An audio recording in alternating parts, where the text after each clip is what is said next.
Welcome to episode 44. Hey, this is John Lee Dumas of EO Fire, and you're listening to Who Did That Voice, where we take an in-depth look at voiceovers. It's a new year, and if you're like me, you are already thinking about warmer weather and taking that getaway to that tropical or exotic destination. Maybe you plan to travel to Walt Disney World or Universal Studios. No matter what kind of trip you plan, 3D Travel Company is the company for you. Just visit 3dtravelcompany.com and let them know that Trenton sent you from Who Did That Voice. Or you can book on www.whodidthatvoice.co and click the Book Now button. For a limited time, Who Did That Voice listeners can receive a Disney gift card for qualifying Disney and Universal trips booked and traveled by the end of 2017. Book today and travel away.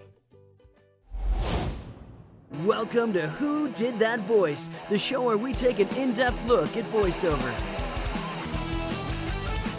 And now, here's your host, Trenton Larkin.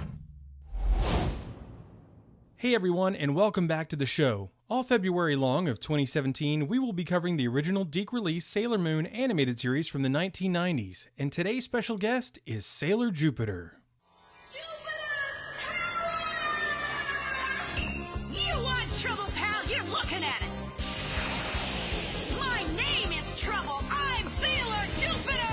On behalf of Jupiter, I call upon the forces of thunder and lightning to vanquish this evil.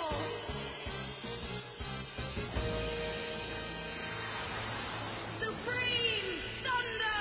Crash! So sweet. Wait, this is rigged! Hey, Lita? What? I'd like to introduce you to two of my friends, Hi. Amy and Ray. You guys, this is my new friend, Lita. Hello. Oh, and who are you? Wow, he's exactly like my old boyfriend. Oh, not that again. I thought Joe looked like your old boyfriend. He's dreamy. Now sit back, relax, and enjoy the show. Hello everyone, and welcome to another episode of Who Did That Voice. Today on the show we have Susan Roman joining us. Susan, thank you so much for coming on the show today. It is completely my pleasure, Trenton. This is going to be fun because we're going to be talking about one of my favorite topics, which is voiceovers and animation. So it's perfect.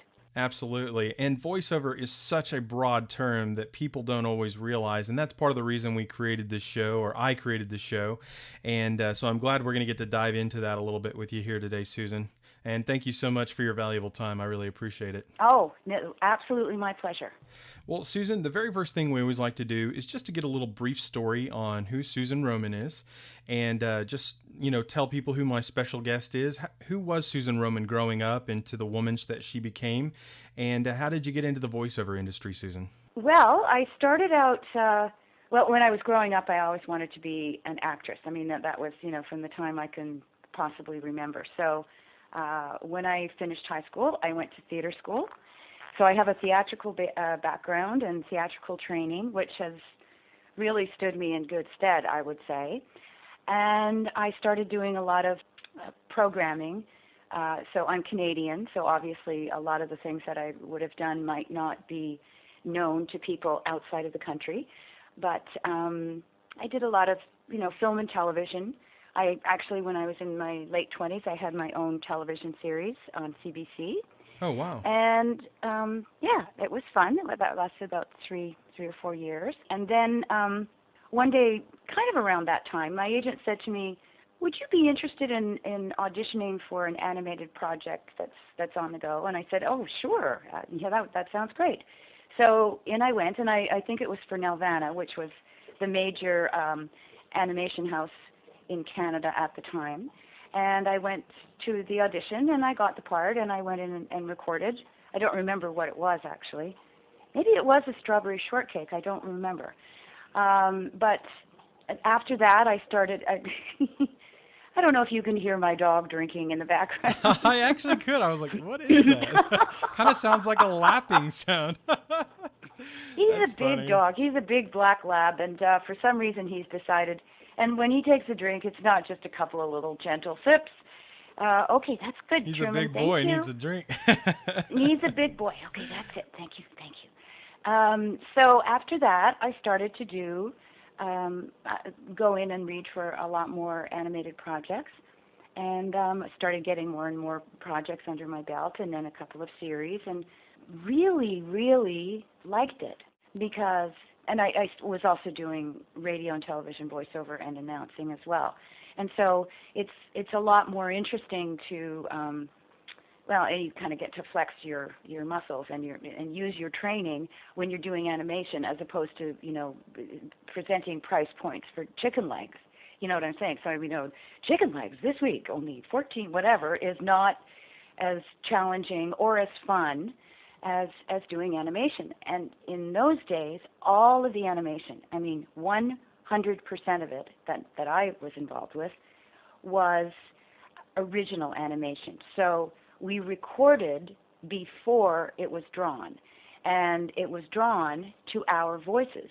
So there's an incredible amount of freedom when you work that way, because you are truly creating the character, and then the animator does his or her part by creating the visual of the character, but you have provided I think a really important essence of the character with your voice, and also whatever else you can bring, your heart and your soul. And so it was very collaborative, and the director, the producer, the actor, the animator, we were all working towards the same end, which was to make it as fantastic as possible. And then later on that animation started coming into the country that had already been done and that had to be dubbed.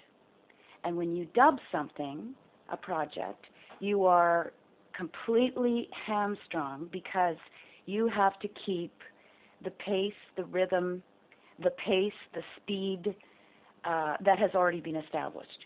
So if in my heart, if I wanted to say, oh, I think that's so great, if I wanted to say it at that speed, but my character is talking 89 miles a minute, then I've lost my creative input. The only thing I can do is try to do it as well as I can in a very, very fast time period, right? So all of a sudden it's going to change just because of the speed as opposed to the interpretation. So then it's, oh, I think that's really great. So all of a sudden you've lost a little bit of that impulse that is uniquely yours, and you have to follow into somebody else's rhythm. And then if you're doing an animated project that has been done in another language, the rhythm is all over the place, of course. So it's interesting that there is so much more dubbed material now, and it's hard to do as an actor. I think it's incredibly difficult to do well. And whenever a cartoon comes along, or an animated project comes along that's an original one, all of us, I'm sure you could ask any actor on the globe if they'd rather do a dubbed project or an original project, and I'm sure that most everyone would say an original project, just because of the latitude and the freedom. That's the long answer.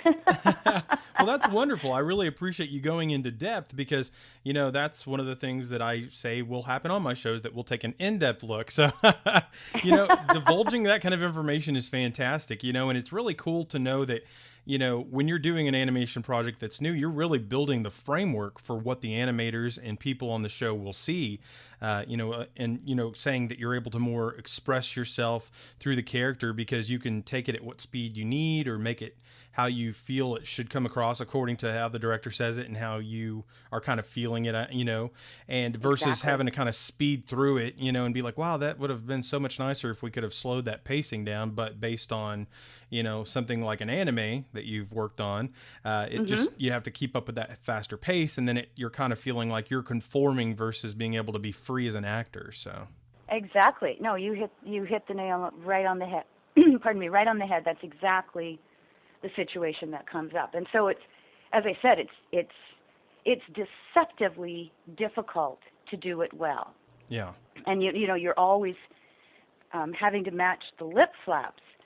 And if you look at some of the anime that comes in from Japan, the lip movements are they're more horizontal.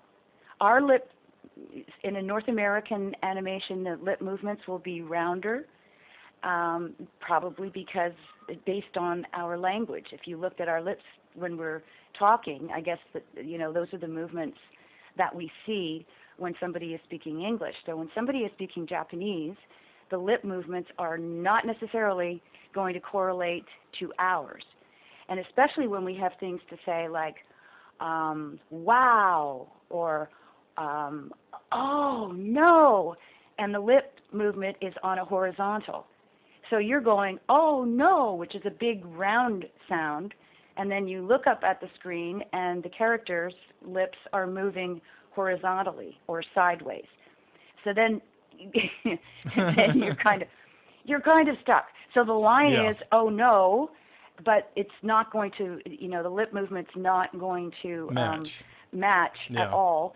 So then you have to just squeeze your mouth and kind of go, oh, no! You see what I'm saying? So you can hear I've squeezed it into a more flatter opening. To where it makes it sound more appropriate for what you're visually seeing. That's fantastic. I've never heard that before. Yeah, that it is. It's kind of like learning by the seat of your pants, because I think we were, we were one of the first outfits in North America to dub an anime. So in it comes, and we're all in the dark because, first of all, nobody knew what anime was. Yeah. And I don't think that I had ever dubbed from a foreign language, an animated project from a foreign language. I think I had dubbed some things that were from England or other English-speaking countries, but when it comes in another language entirely, that we were we were paddling up the stream, going, okay, what do we do now? So it was a learning experience at the beginning. I can tell you. Absolutely. I go home and go, oh, this is really hard. So some of the forerunners of what anime has become, kind of establishing that format as well. Then. Oh, exactly. That's fantastic. Yeah. It was really something. Well, we are going to talk more about your anime project in a moment, and we will unveil the name. But back between 1983 and 94, you played a couple of different characters on several different renditions of Strawberry Shortcake. You played Crepe Suzette, Blueberry Muffin, Peach Blush, and the Berry Princess on a couple of different versions, as I mentioned, of Strawberry Shortcake. And what was it like working on that show that has now become such an icon for so many people, Susan? Well, that was just a really sweet little, so sweet. And as I said, I'm pretty sure that one of my first auditions was for Strawberry Shortcake. And I always want to call it Strawberry Cupcake. I have no idea. I have to keep stopping myself. That was where I sort of learned the ropes doing those episodes. One thing that I have to say is, and it's because it still remains one of my favorites, and every once in a while I'll go back and listen to it, is so the other characters were little sort of incidentals, and then one day I actually got a lead character, which was the Berry Princess, and I thought I had just landed in heaven, because because I remember when I was a kid, that was any sort of princess was, kind of mind-boggling and fantastic. But the fact that I actually got to do the voice of a princess the way I imagined a princess should sound was really, really gratifying. And even to this day, I listen to it, and it's got a little kind of that retro 40s, 50s, the way they used to talk in those days. There was maybe a little bit more of, I don't want to say an accent, but I always think of, those 40s films.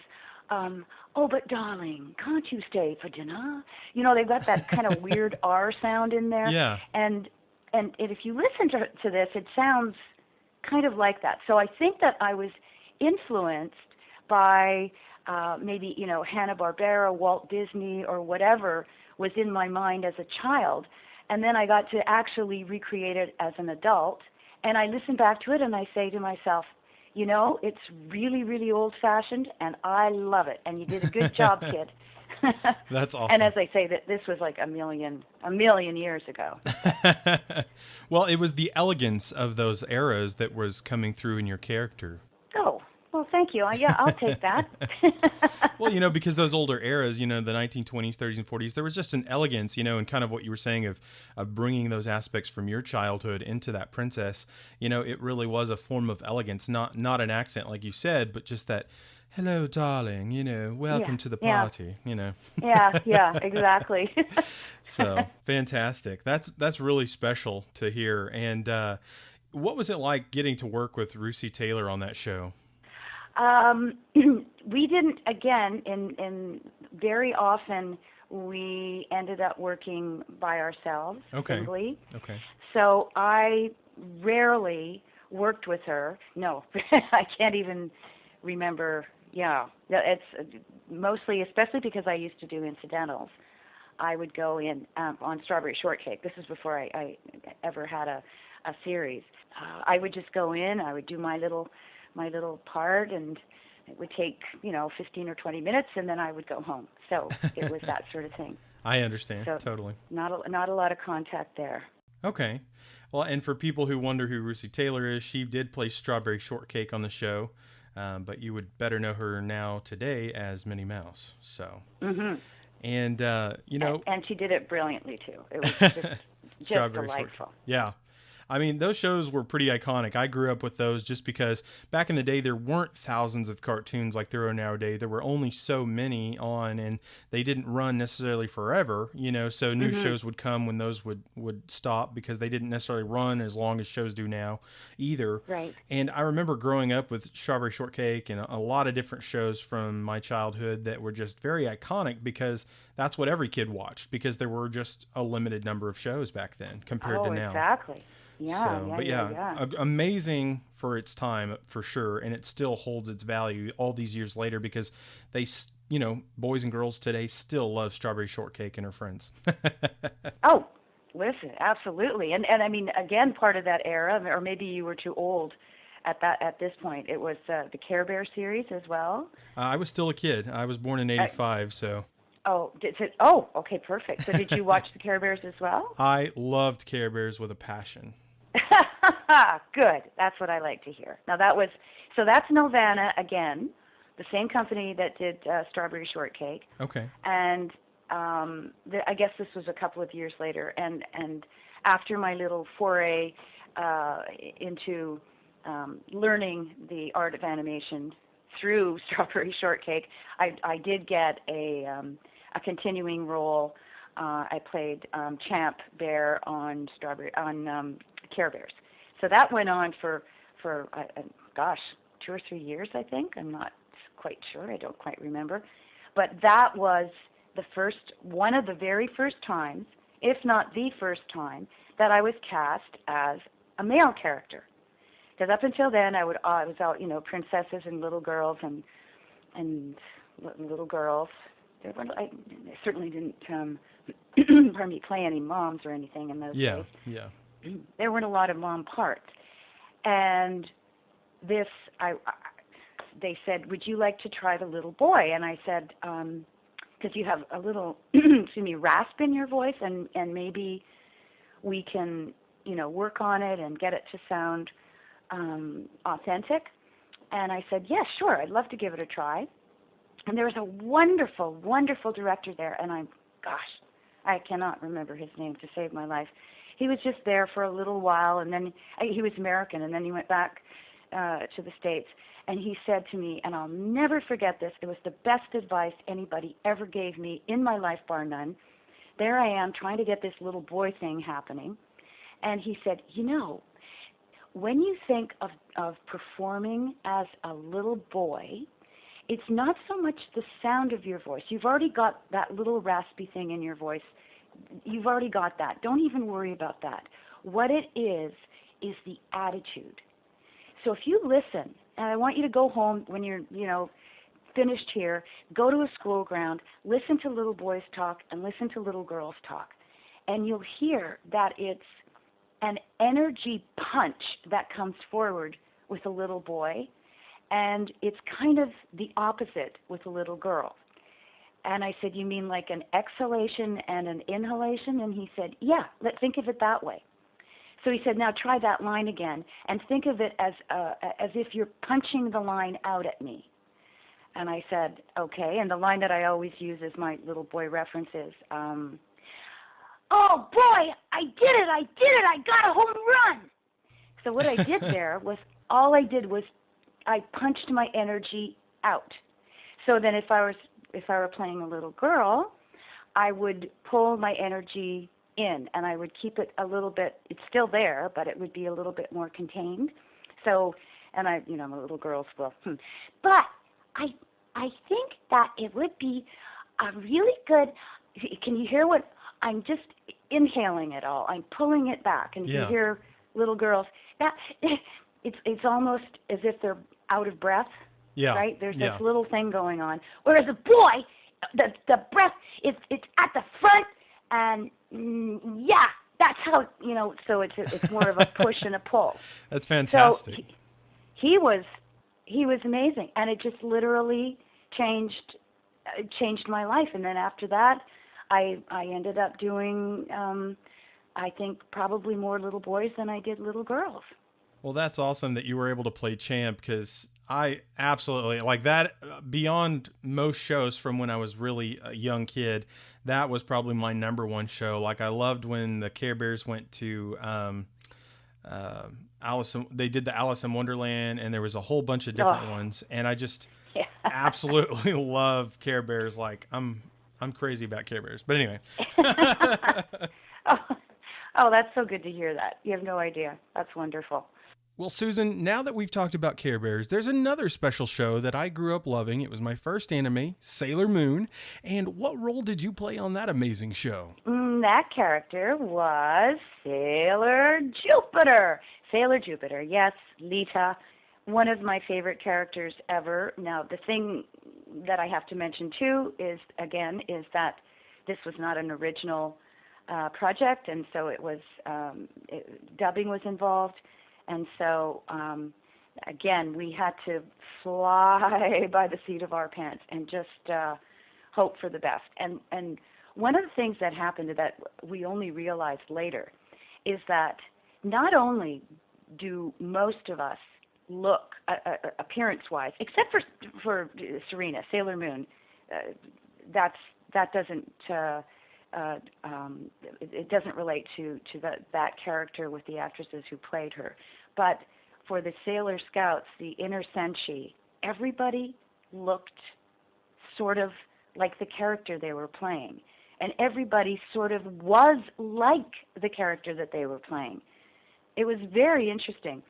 So it was almost as if the producer said, this is going to be really difficult. We're under a very strong time constraints here. So it would be better if the people playing these parts don't have to turn themselves inside out to find that character or to perform that character, that it's right there as maybe typical of who they are. And there's a picture of Katie and me that was taken, I think, in the first, probably within the first 2 or 3 months. And it was one of the rare times that we actually recorded together. As I said, usually, especially on Sailor Moon, we went in individually. So this particular day, I guess we had a couple of scenes together, so we were recording together. And so somebody took a photograph. Actually, it was Roland Parliament, who was the director at the time. And there's Katie, who played Katie Griffin, who played Sailor Mars. And I had forgotten, but in those days she had hair that went down great lengths down the back of her body, like massive dark hair, just like Sailor Mars. And then I'm standing beside her, and I had forgotten that my hair used to be long enough that I could put it up in a ponytail, and it was brown in those days. And I looked and I said, well, isn't that incredible? Look at how much I look like Sailor Jupiter. Look how much Katie looks like Sailor Mars. There's got to be something to this. I don't think this is, circumstantial or coincidental. And so I think that, in a way, helped us to bring a little bit of ourselves to it, because it was so close to it. We were playing people who were so close to ourselves, if that makes any sense. Oh, absolutely. I did acting in high school, and I ended up directing my senior year. And I always told my actors that I believe 50% of every character is what you bring to the table, and 50% is already what's pre-established per the script. This is the structure of the character, but 50% of that, and that's why I think when casting directors cast people, that's why they go through thousands of people sometimes for a role, because they are looking for that 50% that will fill the gap and make that whole 100% of a character, because they are looking for something that completes what they've already structured. That is very interesting. That is very interesting. No, and it makes a lot of sense. And there's another thing too that I like, that it doesn't really work as well in animation. But certainly, if you're speaking of film work, I like it when a director casts against type.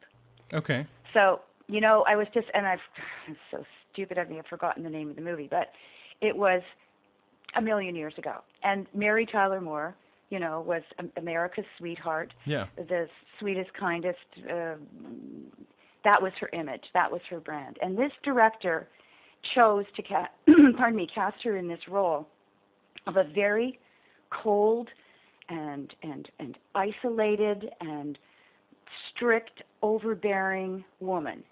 And everyone said, you what? You're casting who to play this part? And he said, I think that anybody who has a persona that is so positive and so upbeat and so everlastingly smiley and sweet and kind has something that's every bit as dark as they are, as the light that they show buried deep within them. And I want to tap into that. And she gave, one of the best performances ever. You just think, this is not Mary Tyler Moore. And I remember thinking, wow, because a lot of times I think that actors are overlooked in certain situations, that perhaps if more directors were like this gentleman, and it's like, what an idiot I am. Not only do I not remember the film, but I don't remember the director. That's okay. But I'll look it up and I'll send it to you. Okay. If more directors were like that, then actors would get to really stretch their wings. I'm sure when Mary Tyler Moore received that script, she thought, oh my, she must have gone through the roof with joy, because finally she was going to get to do what she was trained to do, which was to, be an actor.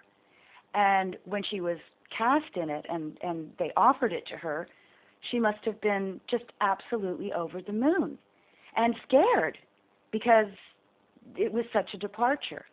So anyway, that's really off topic. I'm sorry I went down that road. No, it made me really think, because I'm thinking, my philosophy that I shared with you on the 50% thing came when I was about 18, I think 18, 19 in high school. And I really appreciate you sharing that, because, what is acting all about? Acting is about stepping out of your comfort zone and becoming something that you're not, because it's acting, Exactly. So I really like that, because I never thought of that perspective before. And I think it's extremely relevant, especially if somebody listens to this show and decides one day to become a director. Maybe they'll hear this advice that you've shared with us and be like, hey, I remember what Susan Roman taught me on that episode on Who Did That Voice, and seriously, you never know. I mean, I'm going to totally cast everybody in this thing as opposites. Look, you're happy, you're going to play sad. You're sad, you're going to play happy. But that's where acting really comes in, because if that's not you, they're actually being stretched to use their skills that they were trained to use as actors. And I love that. That's fantastic, Susan. Thank you. Oh, listen. Thank you. Thank you for leading us down the garden path of conversation. Well, you're just giving me all these mind-blowing facts of awesomeness, and I'm just like, wow, okay, I'm totally learning something hardcore today, and I'm like, wow, I was not expecting this awesome lesson of education. So, but Susan, you've shared some awesome stories with us from some amazing shows that you've been on, and Care Bears and Sailor Moon and Strawberry Shortcake and. What kind of advice would you give to somebody who might be interested in going into the voiceover career? I'm sorry, let me rephrase that question. Blah blah. What kind of advice would you give to somebody who's looking at potentially joining the voiceover industry as a career? There are so many different words of advice that I could give, and knowing me, I'll give me an hour. Pardon me. Sorry, I keep. Take the floor. I'm getting over a cold here. I'm sorry. Oh, you're fine. You're fine. Coughing in your ear. Oh, you're fine. I think it's this is an odd thing, but I really think that one of the most important things is to feel a sense of belief in the way you sound. So many times, I've been coaching people. And they get in front of the microphone and they put the headsets on, and I can see that they, without even realizing it, they're tilting away from the microphone. They're pushing their bodies back, and I'll stop and I'll say, so you know what, you're going off mic now, so if you could just try to stay, and I'll show them the parameters, where they have to be, and sure enough, they start leaning backwards. And it took a little while for me to cotton on to what was going on. But finally I did. And I said, are you pulling yourself back from the microphone because you don't like what you're hearing? And the answer was yes. And I thought, I don't know how to respond to that, because you have to love what you're hearing. And if you don't love what you're hearing, then maybe you shouldn't do voice work. So it's not that I want everybody to say, oh, listen to my beautiful, melodious voice. Isn't it gorgeous? I don't mean that at all. In fact, that's every bit as horrible. Somebody who just has a voice and throws it around with absolutely no heart and soul underneath it or behind it. But if you are disturbed by the sound that you're hearing in your headsets when you're working, then you're not going to give the best performance you can. You're going to always be holding back. So like those students who are first starting, were pulling their bodies away from the microphone so that they could hear less of themselves. For my part, I want to hear every single ounce of what I'm saying and doing. I have to hear it, because if I don't hear it, then I'm flying blind. Then I don't know if what I'm feeling is actually coming across. And also, it's as if that little sound that I'm hearing in my headsets, that is my voice, and it's and I keep using these words, it's my heart and my soul are coming through the sound that's coming out of me. And I have to have total 100% belief in that sound. Does that make any sense at all? Oh, absolutely. Yeah. Because if you're not fully hearing yourself, how do you know if you're good or if you need to correct it? Well, that is so, you're right on the money. I mean, that is so necessary. You won't be able to fix it or correct it or hear if it's working. Yeah. But you're also cutting off a part of yourself. So it's as if, I don't know, it's as if you've decided that you would like to be a diver, but you don't really like water. Okay, it can work, but it's not ideal.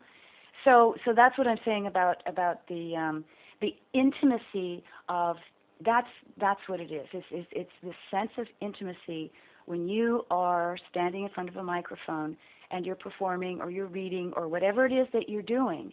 If you're afraid of what you're hearing, you are going to lose a good portion of the incredible creative energy that could come out of you.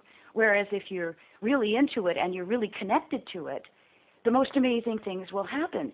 And you'll think, did I just do that did that just happen? It happened because I was connected. Yeah. I was connected to the character, and it's all this creative process, and things just happen.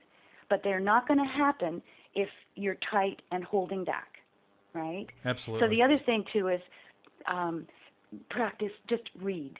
Read. Even if you don't want to do animation, if you'd like to be an announcer, a TV, radio announcer, read out loud. Read the paper, read a book, read a magazine. Read out loud constantly so that it becomes very, very comfortable for you, number one, to hear yourself. Pick up your cell phone, record messages to yourself, listen to them back. Listen to what are you hearing when you listen back? What's coming across? Is that a relaxed sounding voice, or is it very pinched and tight? Can you hear the stress and strain in your voice? Are you pushing too much? Are you not pushing enough?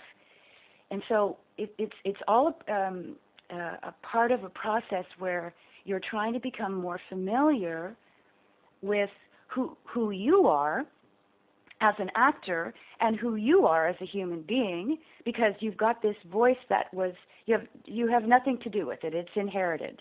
It's there. It's in your vocal cords. It comes out of your head in a certain way. You can move it around and do all sorts of things with it, but your basic voice, the voice that is you, is your gift. And you have to think of it that way, always as something positive and something that you want always to connect with. Absolutely, Susan. Well, thank you so much for giving such a deep perspective on, advice for individuals who might be considering this industry as a career option, because, it is something that they have to realize, is it something that they're going to love and want to do with a passion, or is it something they're going to say, you know what, this really isn't for me, let me find what is, so. Exactly, yeah, and it might lead somewhere else. That's the thing, and you never know what you're going to find, little pathways off the main pathway. Absolutely. You never know what life will bring your way, huh? That's true. Well, Susan, do you have a website or social media for fans to reach out to you at, or if somebody was inquiring about potentially hiring you for a fan favorite, fan-made project or a professional project for voiceover? Well, actually, it's funny that you mentioned that. Even as we speak, I am putting together my professional website. Oh, amazing. Which is, I can't believe that I was actually able to get my own name. It was a domain that had not been used, so it's not up and running, but it is going to be simply SusanRoman.com. Okay. And believe me, the day I that I can't believe found that's already taken. well, now it's taken, but it wasn't. I mean, I said, oh, there's no way I'm going to be able to use my own name. Oh, my God. And with a .com at the end of it. Yeah, hello. That is fantastic, and that's really hard to believe that somebody didn't snatch that up. So that's great. So that's going to be up and running very, very soon, and of course it's going to be interactive, and it's going to be wonderful. Excellent. Can't wait to, Excellent. I cannot wait to check out your website when it's up. So Susan Roman, that's just SusanRoman.com. That's right. Fantastic. Well, Susan, thank you so much for your time today. I have one final question before we let you go. Okay. The question is, what is the legacy that you want to leave behind? Oh, my. The legacy that I want to leave behind. Well, actually, I get to meet quite a few Sailor Moon fans. I'm very, very lucky that way. And when I realized, after speaking with them and when speaking with them, that they took comfort from the character that I played, that they were not as afraid when they listened to the character that I played talk, that they felt less lonely, that they could relate to the fact that she had anger management issues, to the fact that she was so tall and kind of so different from everybody else. And when I realized that I did something that affected people in a positive way, I can't think of a better legacy than that. I cannot possibly think of a better legacy. And the fact that I am now getting the opportunity to actually meet people who were positively affected by not only Sailor Jupiter, but by Sailor Moon, by the whole thing, the empowerment of girls. Yes, they wear short skirts, but that's another story. And yeah, it's funny that it's taken 20-odd years to realize that something you did made people feel good. So that's good enough for me.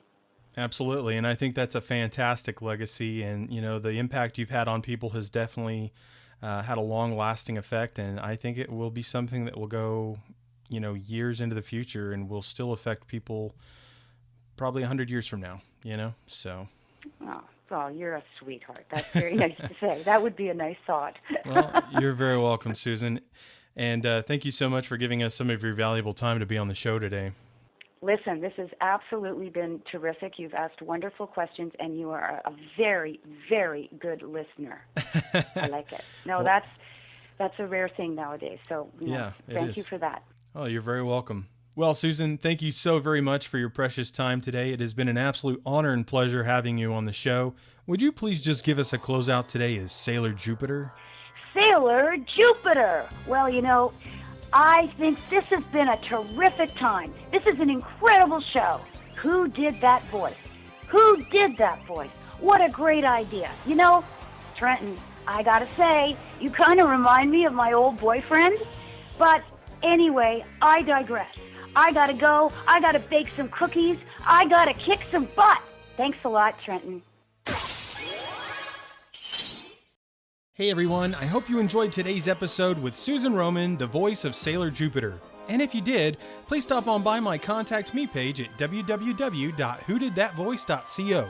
I'd love to hear from you. A question you might ask yourself is, where can I listen to Who Did That Voice? That's an excellent question. You can hear us on iTunes, Stitcher Radio, TuneIn Radio, YouTube, and our website at www.whodidthatvoice.co. Click the Episodes tab and listen away.